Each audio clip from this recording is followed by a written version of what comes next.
오늘 우리에게 주시는 하나님의 말씀은 이사야서 58장 1절에서 12절까지 말씀입니다. 봉독하여 올리겠습니다. 크게 외치라, 목소리를 아끼지 말라. 내 목소리를 나팔같이 높여 내 백성에게 그들의 허물을, 야곱의 집에 그들의 죄를 알리라. 그들이 날마다 나를 찾아 나의 길 알기를 즐거워함이 마치 공의를 행하여 그는 하나님의 규례를 저버리지 아니하는 나라 같아서 의로운 판단을 내게 구하며 하나님과 가까이 하기를 즐거워하는도다. 우리가 금식하되 어찌하여 주께서 보지 아니하시오며 우리가 마음을 괴롭게 하되 어찌하여 주께서 알아주지 아니하시나이까. 보라, 너희가 금식하는 날에 오락을 구하며 온갖 일을 시키는도다. 보라, 너희가 금식하면서 농쟁하며 다투며 악한 주먹으로 치는도다. 너희가 오늘 금식하는 것이 너희의 목소리를 상달하게 하려는 것이 아니니라. 이것이 어찌 내가 기뻐하는 금식이 되겠으며 이것이 어찌 사람이 자기의 마음을 괴롭게 하는 날이 되겠느냐. 그의 머리를 갈대같이 숙이고 굵은 배와 재를 펴는 것을 어찌 금식이라 하겠으며 여호와께 연락될 날이라 하겠느냐. 내가 기뻐하는 금식은 흉악의 결박을 풀어주며 멍에의 줄을 끌어주며 압제당하는 자를 자유하게 하며 모든 멍에를 꺾는 것이 아니겠느냐. 또 줄인 자에게 내 양식을 나누어 주며 유리하는 빈민을 집에 들이며 헐벗은 자를 보면 입히며 또 내 고륙을 피하여 스스로 숨지 아니하는 것이 아니겠느냐. 그리하면 내 빛이 새벽같이 비칠 것이며 내 치유가 급속할 것이며 내 공의가 내 앞에 행하고 여호와의 영광이 내 뒤에 호위하리니 내가 부를 때 나 여호와가 응답하겠고 내가 부르짖을 때에는 내가 여기 있다 하리라. 만일 내가 너희 중에서 멍에와 손가락질과 허망한 말을 제하여 버리고 줄인 자에게 내 심정이 동하며 괴로워하는 자의 심정을 만족하게 하면 내 빛이 흑암 중에서 떠올라 내 어둠이 낮과 같이 될 것이며 여호와가 너를 항상 인도하며 메마른 곳에서도 내 영혼을 만족하게 하며 내 뼈를 견고하게 하리니 너는 물된 동산 같겠고 물이 끊어지지 아니하는 샘 같을 것이라. 내게서 나의 자들이 오래 황폐된 곳들을 다시 세울 것이며 너는 역대 파괴된 기초를 쌓으리니 너를 일컬어 무너진 데를 보수하는 자라 할 것이며 길을 수축하여 거할 곳이 되게 하는 자라 하리라. 아멘. 네, 오늘 우리에게 주시는 하나님의 말씀은 하나님의 뜻에 합당한 금식은 갈라진 벽을 고친다라는 제목으로 함께 말씀 나누도록 하겠습니다. 오늘 이사야서 58장을 통해서 이 시대를 살아가는 그리스도인으로서 하나님의 뜻이 어디 있는지 묻고 하나님 보시기에 아름다운 삶을 살아가는 우리 모두가 되기를 소망합니다. 먼저 이 본문의 배경은 유다가 바빌론에 정복당한 후 그 백성들이 바벨론의 포로로 끌려갔다가 페르시아가 바벨론을 정복한 후 다시 이스라엘 백성들이 고향 땅으로 돌려보내진 상황입니다. 그토록 그리워하던 고향 땅에 돌아왔지만 여전히 삶의 터전은 황폐해져 있었습니다.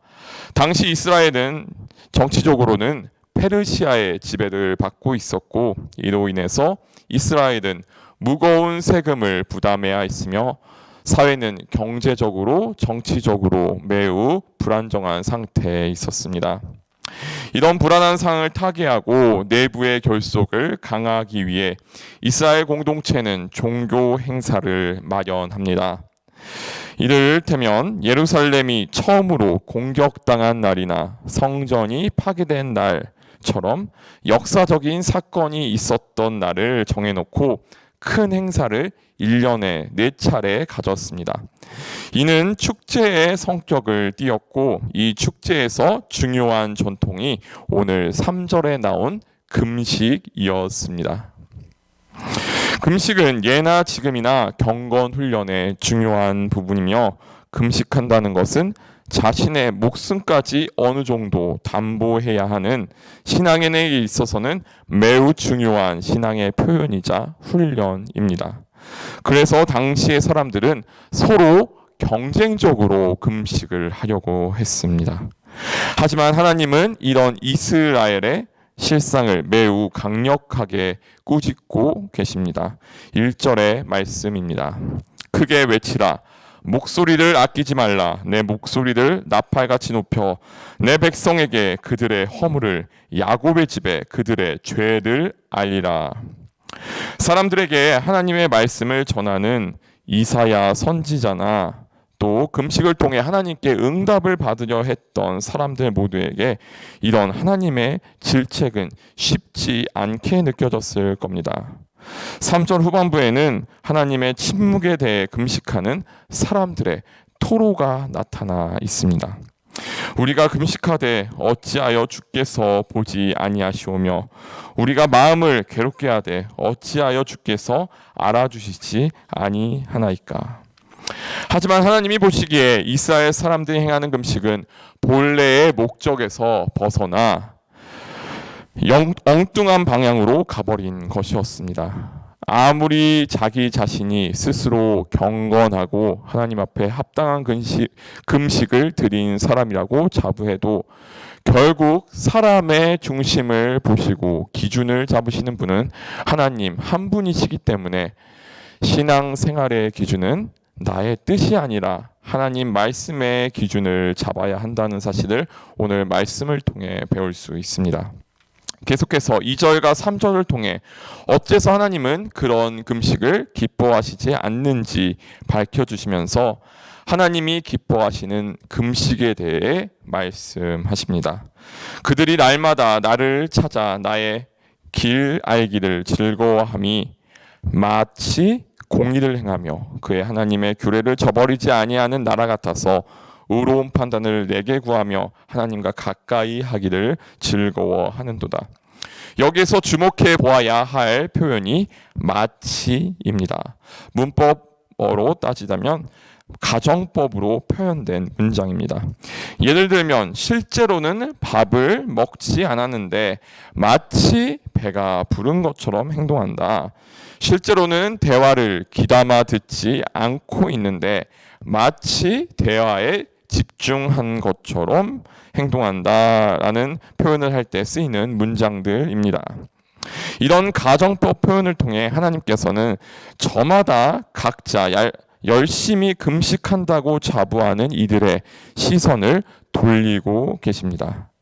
저는 이 말씀을 보며 그래도 목숨까지 나름대로 담보로 내어놓고 금식하는 사람들을 향해서 이런 말씀을 하셨다니 하나님께서 조금은 지나친 것이 아닐까, 하나님의 이런 말씀을 놀랍게 눈여겨보았습니다.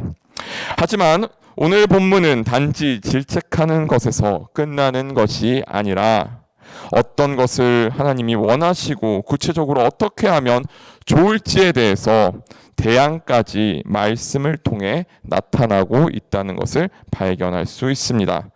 그럼 먼저 어째 하나님께서 경건의 모양을 쫓아 사는 사람들에게 이런 부정적인 평가를 하고 계시는지 구체적으로 살펴보고 나아가 그렇다면 하나님이 그분의 백성들에게 어떤 금식을 원하시는지도 알아보도록 하겠습니다. 우선 하나님께서는 왜 이 공동체의 금식을 인정하지 않으시는지 밝히신 내용은 세 가지입니다. 3절 후반부터 5절까지의 말씀입니다. 보라, 너희가 금식하는 날에 오락을 구하며 온갖 일을 시키는도다. 보라, 너희가 금식하면서 논쟁하며 다투어 악한 주먹으로 치는도다. 너희가 오늘 금식하는 것은 너희 목소리를 상달하게 하려는 것이 아니니라. 이것이 어찌 내가 기뻐하는 금식이 되겠으며 이것이 어찌 사람이 자기의 마음을 괴롭게 하는 날이 되겠느냐. 그의 머리를 갈대같이 숙이고 굵은 배와 재를 펴는 것을 어찌 금식이라 하겠으며 여호와께 연락될 날이라 하겠느냐. 첫 번째 잘못은 이스라엘이 자신의 잘못을 하나님 앞에 뉘우치고 절제하기 위해 금식을 시작했으면서도 다른 한편으로는 자신이 즐길 만한 오락거리를 찾으며 금식의 본래 목적에서 벗어나 있다는 것입니다. 이는 하나님을 향한 이스라엘의 두 가지 오해를 한꺼번에 보여주고 있습니다. 먼저는 마치 하나님이 이스라엘 사람들이 괴로워하고 슬퍼하기만을 좋아하는 분처럼 다뤄지고 있다는 것이고, 그러므로 하나님 안에서는 기쁨을 찾지 못하고 별도의 오락거리를 찾아 각자 즐기려 하는 모습이 나타나 있습니다. 두 번째 잘못은 일하는 사람들을 가혹하게 다뤘다는 것입니다. 여기서 말하는 일꾼은 내 밑에서 돈을 받고 일을 하는 사람이나 내 소유의 노예들을 말합니다. 일해야 할 사람들에게 일을 시키는 것은 당연한 일입니다. 하지만 본인은 금식을 한다고 하면서 자신의 이익을 지키기 위해 다른 사람을 착취하고 쉬지도 못하게 일을 시키는 것은 자신의 욕심을 절제하기 위한 금식의 본래 의미를 잃어버린 행동이라는 의견을 달리 할 수 없습니다. 세 번째 잘못은 금식을 하면서 논쟁하며 다투며 악한 주먹으로 치는 것입니다. 폭력과 비방이 오갔다는 것인데요. 왜 논쟁하고 다투고 주먹으로 치는 것일까요? 내 목적과 주장을 관철시키고 싶기 때문입니다. 그 모습 역시 하나님께 간절한 마음으로 금식하며 기도드리는 사람의 행동과는 거리가 멉니다. 이 모습은 하나님께는 내 부탁을 들어주시고 응답을 간절히 요청하면서 정작 나에게 부탁하고 요청하는 사람의 말은 무시하는 이기적이고 왜곡된 신앙의 형태와 다름없습니다. 앞서 말씀드렸듯이 하나님은 단지 어째서 금식에 응답하시지 않으셨는지에 대한 이유만 알려주고 끝내지는 않으셨습니다. 과연 하나님이 원하시는 금식과 이스라엘이 생각하는 금식의 차이는 무엇이었을까요? 지금부터는 하나님께서 어떤 시선으로 이스라엘 공동체를 보고 계시며 어떤 금식을 하나님께서 기뻐 받으시는지 보겠습니다. 6절의 말씀입니다. 내가 기뻐하는 금식은 흉악의 결박을 풀어주며 멍의 줄을 끌어주며 압제당하는 자를 자유하게 하며 모든 멍에를 꺾는 것이 아니겠느냐. 요약하자면 첫 번째 하나님께서 기뻐하시는 금식은 다른 사람에게 자유를 선물하는 것입니다. 당시 고대 이스라엘 사회는 앞서 언급했듯이 노예 제도가 존재했던 사회였습니다. 이 노예 중에는 전쟁에서 패배해 노예가 된 사람들도 일부 있었지만 대부분이 흉년 때문에 경제적으로 어려움을 겪다가 노예가 된 사람들이 과반수였습니다. 이런 경제적인 이유로 너무 많은 사람이 노예로 전락하자 급기야는 희년 제도를 마련해서 노예로 전락한 사람들을 계속해서 자유인으로서 새로운 기회를 주려고 시도했습니다. 하지만 이런 노력에도 불구하고 희년 제도는 일관성 있게 유지되지 못했습니다.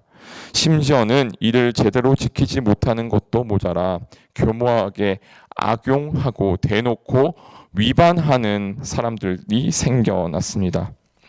이처럼 누군가에게 자유를 선물한다는 것은 결코 쉬운 일이 아닙니다. 그만큼 나의 권리와 이익을 내려놓고 손실까지 감수해야 자유를 비로소 선물할 수 있기 때문입니다.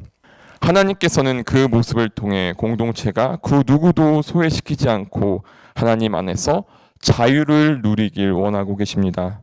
이 말씀은 단지 이스라엘 공동체 내부의 사람들만을 향한 것이 아닙니다.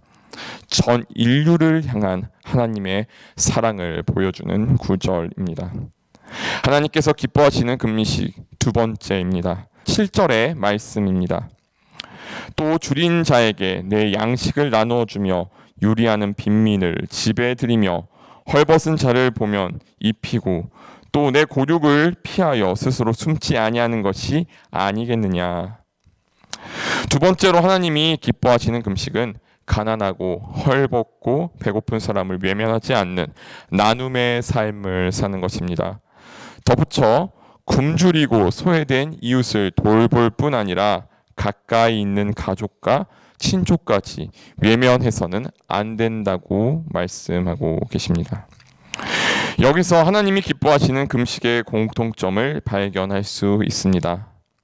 하나님이 원하시는 금식의 방법은 우리가 우리의 이기적인 본성을 가지고서는 도저히 시도하기조차 어려운 일들이라는 겁니다. 사람은 한두 끼만 먹지 않아도 배가 고파서 신경이 예민해지고 사람에 따라서는 그 정도가 매우 심한 사람도 있습니다. 그만큼 금식이란 인간의 본능에 있어서 위협적으로 느껴집니다. 그렇다고 금식을 하면서 화를 내고 본능에 따라 행동하는 것을 경계하지 않는다면 금식은 하나만한 일이 되어버립니다. 금식의 의미가 조금은 선명해지는 것 같습니다. 금식은 단지 끼니를 거르고 죄를 뒤집어 쓴 채 사람들에게 보여주기 위해 하는 행위가 아니라 내 이기심과 편협한 본성을 하나님의 말씀에 굴복시키는 영과 육의 치열한 싸움입니다.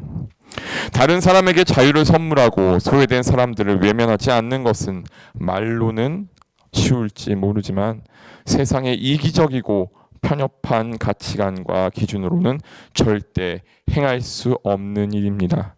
왜냐하면 눈에 보이는 결과가 바로 나타나는 것도 아니고 내게 이익이 직접 돌아오는 것도 아니기 때문입니다. 그래서 이 영과 육의 치열한 싸움에서 우리가 붙잡아야 할 것은 예수 그리스도의 십자가 이외에는 그 어떤 다른 대안도 없습니다. 오늘 말씀처럼 다른 사람에게 자유를 선물하고 소외된 사람들을 외면하지 않는 것은 오직 하나님의 말씀에 대한 믿음과 순종으로만 가능합니다. 위로부터 오는 선물을 받은 사람만이 누군가에게 그 선물을 전달할 수 있습니다. 하나님의 말씀은 여기서 멈추지 않습니다. 하나님이 기뻐하시는 금식을 준행했을 때 약속하신 축복에 대해서도 계속해서 다루고 있습니다. 8절부터는 그 자체로 용기와 위로가 되며 평안과 기쁨을 주는 하나님의 말씀이 이어지기 때문에 현대어로 된 새번역 성경으로 봉독해 드리겠습니다. 그리하면 내 빛이 새벽 햇살처럼 비칠 것이며 내 상처가 빨리 나을 것이다. 내 의를 드러내실 분이 내 앞에 가실 것이며 주의 영광이 내 뒤에서 호위할 것이다. 그때 내가 주님을 부르면 여호와께 응답하실 것이다. 내가 부르짖을 때에 주님께서 내가 여기에 있다 하고 대답하실 것이다. 하나님이 내 앞에서 나를 이끄시고 하나님의 영광이 내 뒤에서 나를 호위하는 모습은 하나님과 동행하는 사람의 모습을 형상화하고 있습니다. 하나님과 동행하는 사람의 최고의 복은 주님께서 가까이 계시기 때문에 언제라도 우리가 주님을 찾으면 그 부르짖음에 응답받는 특권을 누리게 됩니다. 이런 축복을 누리는 비결이 9절에서도 계속 이어집니다. 내가 너의 나라에서 무거운 멍에와 온갖 폭력과 폭언을 없애버린다면 내가 너의 정성을 굶주린 사람에게 쏟으며 불쌍한 자의 소원을 충족시켜주면 너의 빛이 어둠 가운데서 나타나며 깜깜한 밤이 오히려 대낮같이 될 것이다. 이사야서가 쓰여진 당시에 소외되고 어려움에 처한 사람을 돕는 가장 직접적인 방법은 배고픈 사람에게 먹을 것을 제공하고 입을 것이 없는 사람에게 옷을 주며 잘 곳이 없는 사람에게 지낼 곳을 마련해 주는 것이었습니다. 2000년 전에는 절대적으로 의식주가 부족했기 때문에 그만큼 구제가 중요한 일이었습니다. 그렇다면 지금 2020년에 대한민국에 가장 긴급하게 필요한 구제는 무엇인지 생각해 봅니다. 아마도 코로나19를 하루빠르게 종식시키는 것이 아닐까 싶습니다. 그 소원을 이루기 위해서는 우리에게도 하나님 보시기에 합당한 금식이 절실히 필요합니다. 물론 이 금식은 단순히 몇 끼니를 거르는 행동에 국한되어 있는 것이 아닙니다. 내 안에 악하고 이기적인 본성에 대해 하나님 앞에 내어놓고 말씀의 능력으로 씨름해야 하는 것입니다. 11절과 12절의 말씀입니다. 주님께서 너를 늘 인도하시고 메마른 곳에서도 너의 영혼을 충족시켜 주시며 너의 뼈마디에 원기를 주실 것이다. 너는 마치 물된 동산처럼 되고 물이 끊어지지 않는 샘처럼 될 것이다. 너의 백성이 해묵은 폐허에서 성읍을 재건하며 대대로 버려두었던 기초를 다시 쌓을 것이다. 사람들은 너를 두고 갈라진 벽을 고친 왕, 길거리를 고쳐 사람이 살 수 있도록 한 왕이라고 부를 것이다. 성서학자들은 12절에 나타난 왕이 페르시아의 왕이라고 봅니다. 이사야는 이 왕을 예루살렘의 성읍을 복구시킨 것을 두고 칭찬하고 있습니다. 그렇다면 우리 시대에 갈라진 벽은 무엇인지 오늘 현실에 적용해 볼 때입니다. 우리 시대에 갈라진 벽을 고치기 위해서 우리는 어떤 금식을 해야 합니까? 무엇이 진정 하나님께서 기뻐하시는 금식입니까? 성읍을 쌓는 것이 적으로부터 성 안에 있는 사람들의 생명을 지키기 위한 것이라면 이 시대에 우리도 생명의 위협으로부터 우리 모두를 지키는 성읍을 재건해야 할 때입니다. 우리 모두가 성읍을 재건하기 위해 헌신하는 갈라진 벽을 고친 왕이 되어야 할 때입니다. 말씀을 마무리 짓도록 하겠습니다. 하나님이 응답하시지 않는 금식은 경건함의 본질을 잃어버리고 껍질만 남은 원래의 의미를 잃어버린 종교식입니다. 당연히 하나님과 거룩한 만남에서 오는 즐거움은 사라져버린 금식입니다. 그래서 하나님은 응답하시겠다고 새롭게 약속하신 금식을 우리에게 직접 가르쳐 주셨습니다. 하나님의 응답하시겠노라고 약속하신 금식은 다름이 아니라 다른 사람에게 자유를 선물하는 금식입니다. 소외되고 어려움에 처한 사람을 기꺼이 돕는 금식입니다. 사람들의 무거운 부담감과 폭력과 폭언을 없애는 금식입니다. 어려움에 부닥친 사람들을 위해 사소하고 아주 귀찮은 일이라도 철저하게 지키며 하나라도 등한시하지 않고 정성을 쏟는 금식입니다. 힘든 시기를 이겨내기 위해서 함께 서로가 서로에게 선물이 되어 고군분투하는 우리 모두의 소원을 이루기 위한 금식입니다. 하나님께서 말씀하신 금식을 지켜 행하는 사람에게는 하나님께서 어두운 중에도 나처럼 밝게 비춰 주시겠다는 약속을 하셨고, 메마른 곳에서도 내 영혼을 만족하게 하실 것이라고 약속하셨습니다. 뼈를 견고하게 하시고 우리를 물이 끊어지지 아니하는 물된 동산같이 하시겠다고 약속하셨습니다. 오늘 이사야서 58장의 말씀을 통해 하나님이 응답하시는 금식을 통해 어려움과 고통 가운데 처한 이들의 호소를 외면하지 않고 영육간에 마르지 않는 물된 동산의 축복과 이 시대의 갈라진 벽을 고쳐내어 그 영광을 하나님께 돌려드리는 우리 모두가 되기를 진심으로 소망합니다. 다 함께 기도드리시겠습니다. 사랑의 하나님 감사합니다. 참으로 어렵고 힘든 시기 속에 있지만 주님 말씀으로 영육간에 공급하여 주시니 마음 가운데 두려움이 사라지고 하나님과 함께하는 이 시간 속에 마음의 평안과 기쁨이 넘치게 하시니 감사합니다. 주님 이 세상과 온 인류를 위해 우리 대한민국과 한국 사회와 한국 교회를 위해 금식하며 기도드립니다. 이 금식 기간이 우리에게 단지 형식적이고 남들에게 보여주기 위한 기간이 아니라 주님께서 응답하시는 금식이 되기를 진심으로 기도드립니다. 그리하여 주님이 약속하신 하늘의 복을 모두 받아 누리며 주님 안에서 즐거움을 얻으며 사는 복되고 하나님의 영광을 드러내는 축복의 통로가 되기를 원하며 이 모든 것 우리를 구원하신 예수 그리스도의 이름으로 기도드립니다. 아멘.